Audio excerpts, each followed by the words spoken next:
I'm just gonna be completely honest about my situation. Welcome to the 2002 NBA Draft. I was just thanking God, he done made it. I felt like I was one of the top few players in this draft, so I'm gonna make them pay for passing them. Caron was that first building block. Butler, yes sir! District of Caron. I gotta put on like this my city. Caron Butler stands at midcourt. To be traded, it was just a blow. Dallas Mavericks are NBA champions.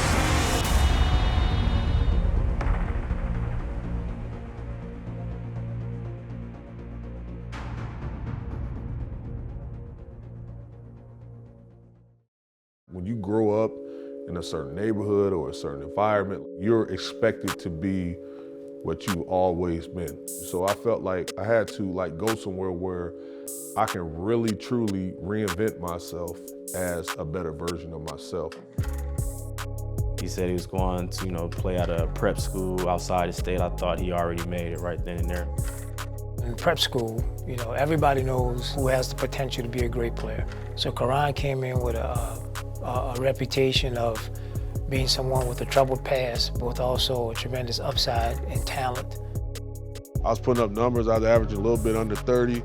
People started telling me, they was like, man, it's like 4 pro scouts here. We're following Caron ever since high school. He's one of the top high school players in the country. He's very highly recruited. I started noticing everywhere I went, the scouts would come. And I was like, oh, wow. I remember Coach Calhoun actually came down and was seen, and he was like, I want you to come play, at UConn. And for there, the rest was just history. I was like, he's there. He made it. He's in college. He dominated and was a Co-Big East Player of the Year. We was in a CAP program pre-freshman year where I met my queen, my baby Andrea.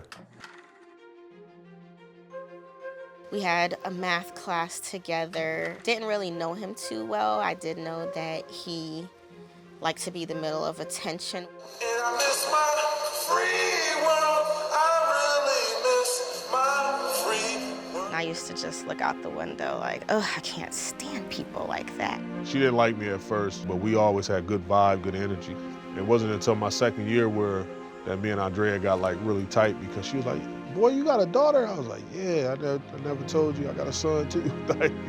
And we started dating, and one thing led to another. Andrea was just so amazing, in my life. She really enhanced my perspective on being a player and living a fast life, but slowing down and just homing in on what's really important. He says, Mom, this is the one. Her name is Andrea. I knew he was gonna marry her. He told me he was, going to enter the draft. To me, it was just like, okay, well, good luck in your next endeavor in life. I'm gonna be here at UConn. I probably won't ever see you again. This is the woman that I'm gonna be with. I knew that my second year in college. I knew that I wasn't coming back to UConn. I knew I wasn't gonna put my name in the draft. Lord willing, it worked out perfectly.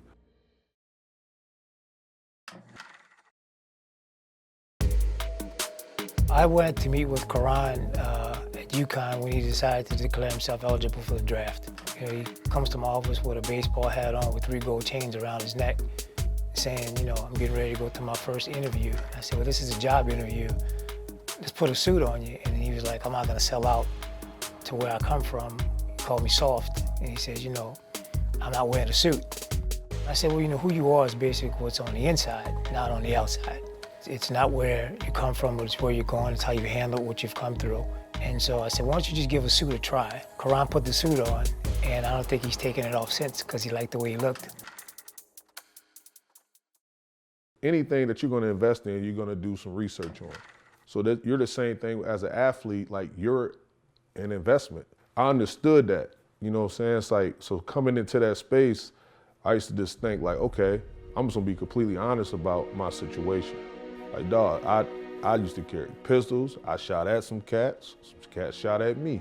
I was in this gang. My mother did this. Look, we was on welfare. I had no shame to that space. I'm gonna be all right because I'm not in y'all hands, I'm in God's hands, like, and I strongly believe that. And somebody's gonna take a chance on me. We understood what his background was. We understood all of the things that he went through as a young man. The one thing we found out about him was his newfound character, his approach to the game and his competitive nature. He just would fit right in with us.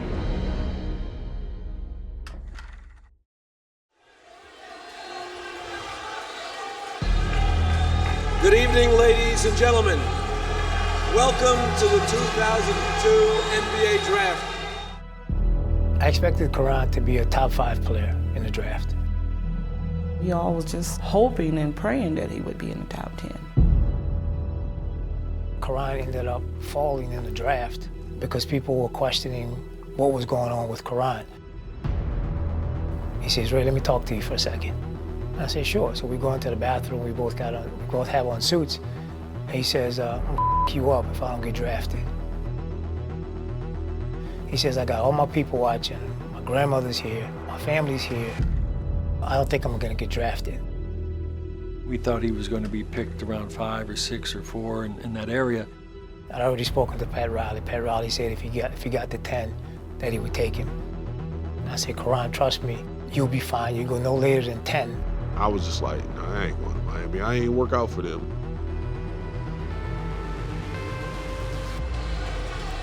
With the 10th pick in the 2002 NBA Draft, the Miami Heat select Caron Butler from the University of Connecticut. When Caron got drafted, he started crying because you remember what your past was like, and you're saying to yourself, wow, is this really happening? I just remember just him being very thankful and excited that night.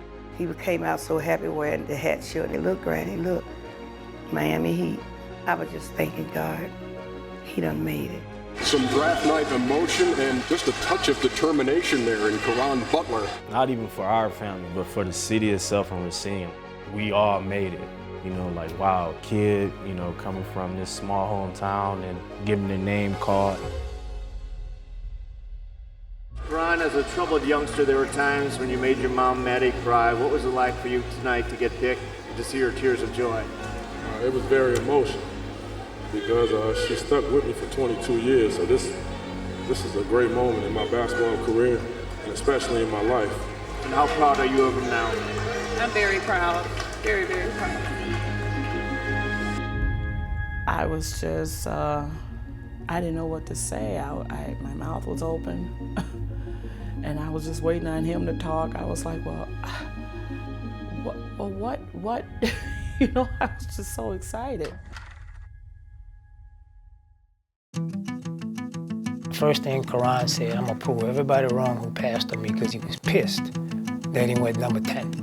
I went 10 in this draft, and I felt like I was one of the top few players in this draft, so I'm gonna make them pay for passing them. All right, congratulations. Congratulations to you as well, Manny. Saying I'm gonna prove this team wrong, prove that team wrong, and he did. That's a great pick, and 3 years from now, people are gonna be talking about this kid who slipped to 10 the same way they talk about Paul Pierce, who slipped to 10 also. I remember he didn't pass the conditioning test the first day. He was back the next morning doing it. He's back the next morning doing it. He's back the next morning. He finally passed the conditioning test, and then he realized what it was to be in sort of NBA shape. He exposed me to like excellence and what it takes to be not a survivor in the NBA, but to be great in the association.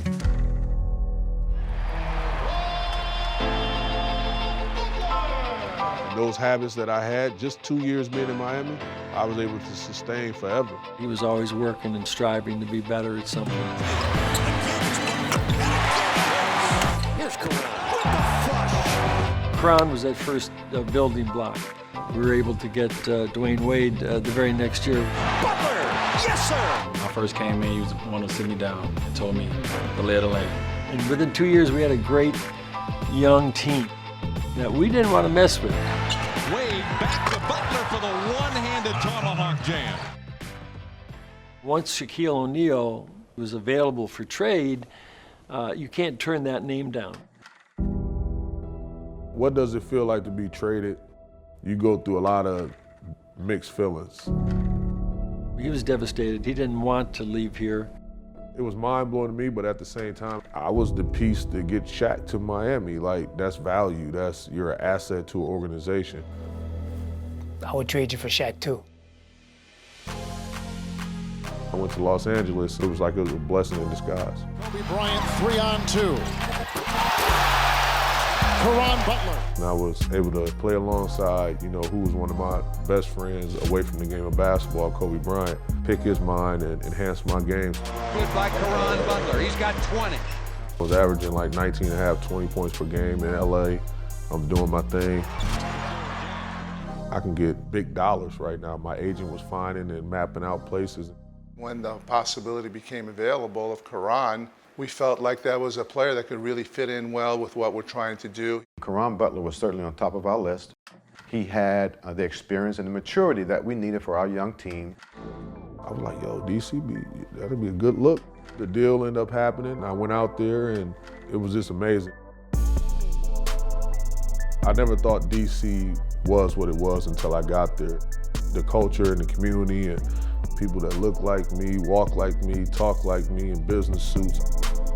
It was a new start for him, but it was the best thing that ever happened to him. He felt like that was home. They treated us like a family.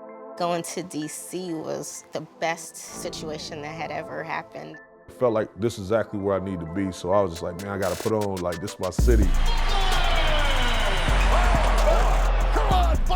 That was certainly an exciting time for that franchise with Antoine, Gilbert, and Caron. He was a player that can get his own shot. He could score.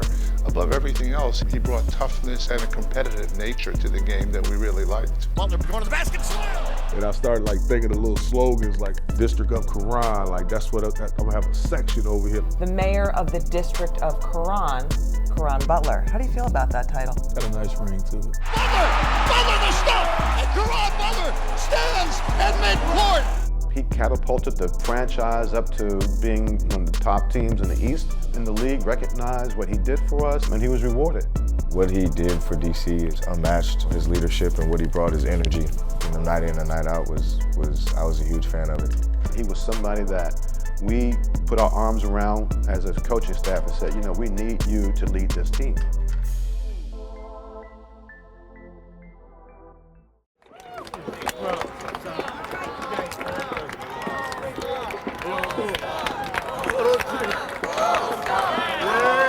One time we come to the practice facility and we have shoot around that morning and I'm not feeling good, my body banged up, and I was barely walking, man. And I just start trying to get warmed up. I, as a coach, always talked about our team needing the juice. I just said, he's the toughest one that brings us the juice. He was like, man, I don't know, you tough juice, man. And they kind of just stuck. It's your boy CB, AKA Tough Juice. He is known as Tough Juice. Still Tough Juice, right? Always. Tough Juice. People just started saying, Tough Juice, what up, baby? Took a life of his own. It really said who he was and what he was about. He was about playing hard and he was about being tough. He thrived on that sort of nickname. He thrived on those moments, making a big shot, playing with some thrust and sustaining that.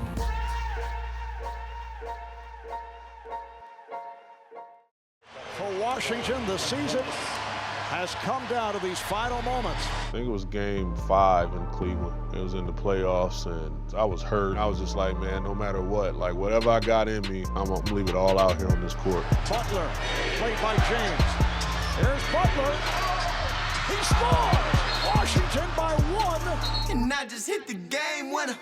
Hitting the game winner, over LeBron down the stretch, was able to, pull off the win and run around the court, with my jersey popped out, saying DC stand up, taking it back to the phone booth. That was a special moment right there. And the Wizards are going home for a game 6. It's the game winner. Coach just, went to me.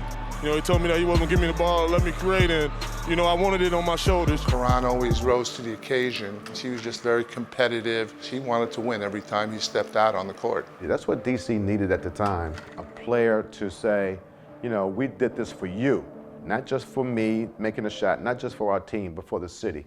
And that meant a lot. Make it like it was.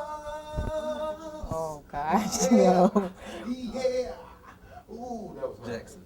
January 10th, huh? Today. Me and Sashia Jones sat down and talked about community and how to get out there in the community. We were able to discuss so many different ideas and activities that he wanted to be a part of, and he had ideas of his own too.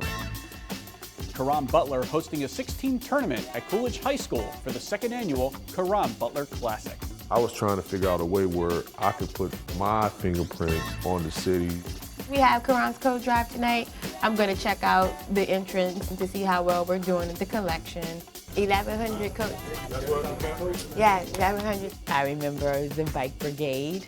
Caron Butler continued to build his 3D bike brigade, donating bikes and helmets to underprivileged youth. He wanted his story to be an example for those coming up behind. Happy holidays to you. I'm a big fan of you. Are you? Appreciate that. It meant so much to the game, especially playing here in DC. Everything you did for the community. Everything he did was about uplifting. It all goes into who he is as a person. That's the place that he blossomed, and that's the place that he helped, both on and off the court. Helped a lot of people. I feel like it's important for me just to, do whatever I can in the community, on the basketball court, with my family, because I've been given a second chance and I want to make the best of it. It's a warm feeling just to, finally found a home. I was thinking forever in DC, bought a massive house, set up shop. Y'all in my pad right now, so just relax, show y'all around and everything. DC is actually like our second home. I actually went to school out there and I was staying with him. Extended family was there, all got jobs. 2 of our kids were born there. They all was, secured in school. We were expecting our new baby. I never thought we were leaving DC.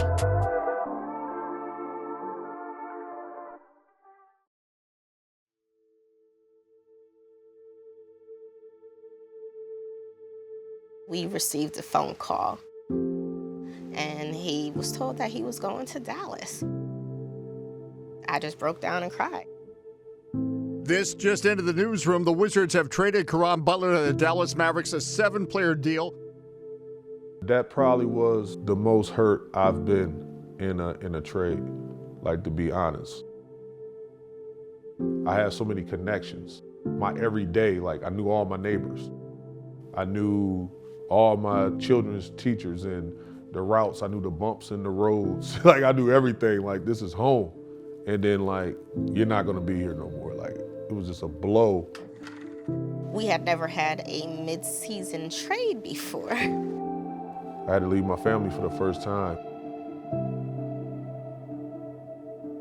At his sink, he had his mat, where you stand, the bathroom floor mat, and his footprints were there.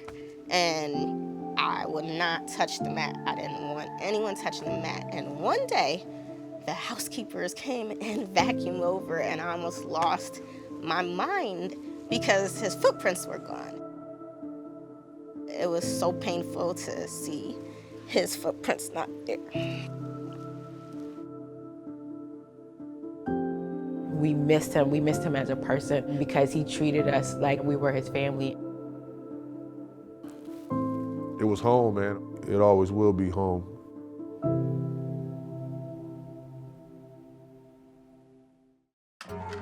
When I was in Dallas in 2011, earlier that year, we all made a commitment to vow to do whatever it takes to win a championship. I was the best possible version of myself. I'm the second leading scorer on the ball club, and then all of a sudden, I go down with the injury in Milwaukee. But Mark Cuban elected to keep me on the squad. He said that I was a huge part of the fabric of this team.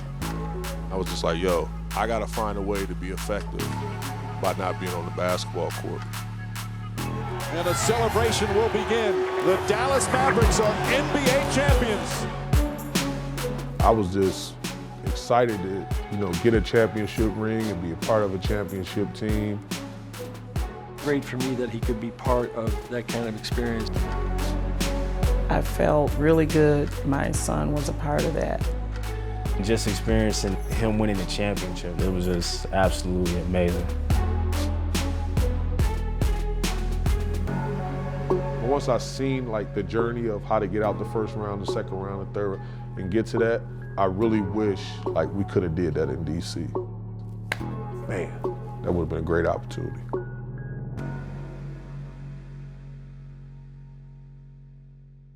So I started thinking post-retirement going into my second year in Miami, where I had to have a knee surgery. After the surgery, I got a phone call and said, you know, was Caron shot in his knee before? I asked Caron about it. He was like, oh, I forgot to mention to you, I think I might have been shot in my knee before. It took me some time to get back, and I didn't know whether I was going to be able to get back to full form. Then I started talking about him. I said, you know, this game's not forever. I used that situation to teach him how to prepare for the future. You got to always think life after basketball. You get a chance to like recreate and reinvent. And listen, you got to bring it night in and night out. Caron has become quite the entrepreneur. The investments have gotten bigger and he learned the game. He's more than a basketball player. He's an empire. What's up, boys? Great job, bro. To be able to overcome all those obstacles. That was part of the reason why I wanted to be involved with telling his story.